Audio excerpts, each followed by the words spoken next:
ব্রেকফাস্টে কি কি আছে? এই যে ব্রেড বাটারটাকে নিয়ে মেল্ট করে এপিট ওপিট করে পাউরুটিটাকে সেঁকে নিয়েছে। এটা অবশ্যই ব্রাউন ব্রেড, সেই সাথে আছে কলা। এখানে এক্সট্রা কলা আছে, লাগলে নিয়ে নেব। এখন আপাতত একটা কলা, একটা রসগোল্লা। আমি কলকাতার রসগোল্লা, তো সেই একটা রসগোল্লা আর সেই সাথে ব্রেড। তো এটাই খাবো ব্রেকফাস্টে। চলো তাহলে খেয়ে নিই। আজ বেশ সানি ওয়েদার, গরম 30-এর উপরে, বেশ গরম পড়ে গেছে। কাল রাতে এসি চালিয়েছিলাম। তো আমাদের তো ফ্ল্যাটটা WB, কিন্তু আমি যেখানে থাকি এই অঞ্চলটা শ্বশুরবাড়ি, এটা আবার CSC অঞ্চল। তো CSCতে তো প্রত্যেক মাসেই বিল আসে। তা কালকে আমার হাজব্যান্ড বলল এই মাসের বিল 600 টাকা এসছে। আমি বললাম আচ্ছা, ফ্ল্যাটে তো না থেকেই 600 টাকা দিতে হয়, 70 দিনের বিল, 600 টাকা কি তার উঠবে?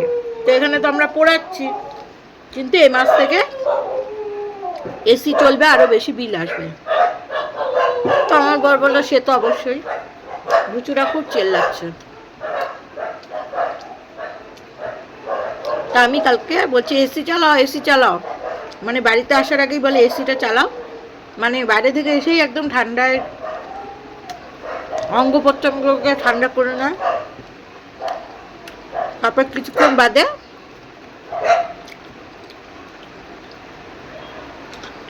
বাদে বলে খেতে দাও। আসেই তো 9টার পরে, এক আধ দিন 8টায় আসে। এবার যেই সময় আসে ওই সময় ডিনার টাইমই থাকে। আর আমি তাড়াতাড়ি খেয়ে নেওয়াটাই রাতে পছন্দ করি। মানে তোমাদের 9:30 10টার মধ্যে খেয়ে নাও, ঘুমাও তুমি 11টা 12টা, সেটা কোনো ফ্যাক্টর না। অন্তত রাতের খাওয়াটা হজম হয়ে গেল, শুয়ে পড়লে কিছুটা হজম হয়ে গেল। খেয়ে দিয়ে ঝপ করে শোয়াটা উচিত না। ওই কলাগুলো মানকুণ্ডু থেকে এনেছি কালকে। তা ভদ্রলোককে বলেছিলাম কলা ভালো হবে বলে, এ দেখো একটা বিয়েলও এনেছি। সকালবেলায় বললাম বরকে যে বেলপানা খেয়ে যাও, চাই নেশা দাও। না, চাই খাবো,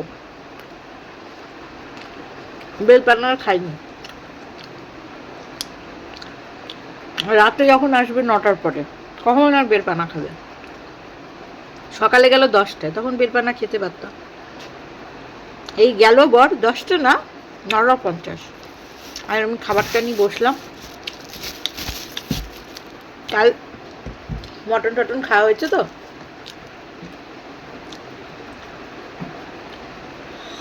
আজকে ভাবলাম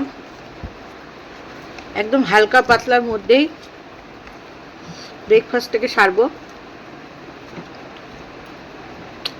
আজকে হনুমান জয়ন্তী, তোমাদের সবাইকে হনুমান জয়ন্তীর অনেক শুভেচ্ছা, অনেক ভালোবাসা।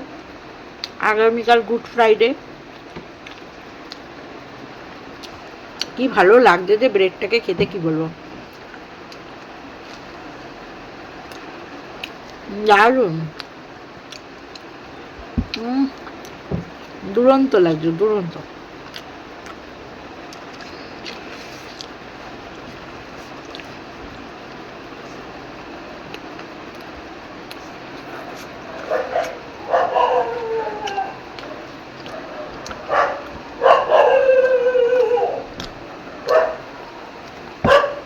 কলা খেলে না সিস্টেম ভালো ক্লিয়ার হয়। আমি কলা খুব ভালোবাসি।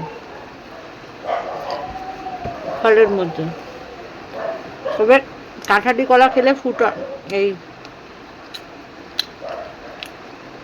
ওয়েট বেড়ে যায়, ফুটান হয়।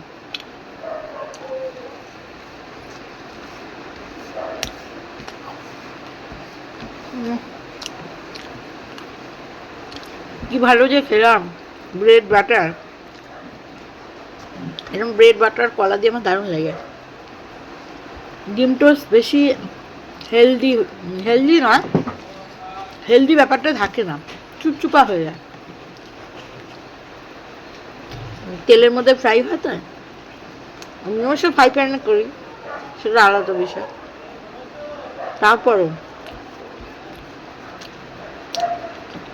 এটা খেলাম দারুণ। আমার পিস্তো তো দিদির কাছ থেকে এই ব্রেড বাটার করাটা আমি শিখেছি। আগে আমার মা কি করতো, রুটির যে তার ছিল সে তার মধ্যে দিত, রুটিগুলো পুড়ে যেত, তার উপরে তখন তো আমাদের ফ্রিজ ছিল না বিয়ের আগে, বাটারটা মেল্ট হয়ে যেত, এরকম এরকম করে দিয়ে দিত। কিন্তু আমার পিস্তো তো দিদির কাছে গিয়ে ওরা না রোজই ব্রেকফাস্ট বলতে হয় আটা রুটি, নয় এরম ব্রেড বাটার কলা, ওদের কাছ থেকে এই খাওয়াটা শিখেছি। ওরা কেউ জেলি দিয়ে খায়, আমি অবশ্য বাটার দিয়ে খেতে ভালোবাসতাম। তো দেখলাম ভালো তো, এবার যার কাছ থেকে যেটা শিখেছি সেটা নিজের লাইফে অ্যাপ্লাই করেছি বিয়ের পর। তো সবাই প্রত্যেকেই খেয়ে ভালো বলেছে, তো সেই আর কি। বুঝতে পারছো, বোঝাতে পারলাম তো। চলো, আজকে বিকালে একটা কন্টেন্ট করার ইচ্ছা আছে, জানি না আমি কতদূর করে উঠতে পারবো, কথা কিছু দিতে পারছি না, যদি করতে পারি অবশ্যই তোমাদের সাথে শেয়ার করব।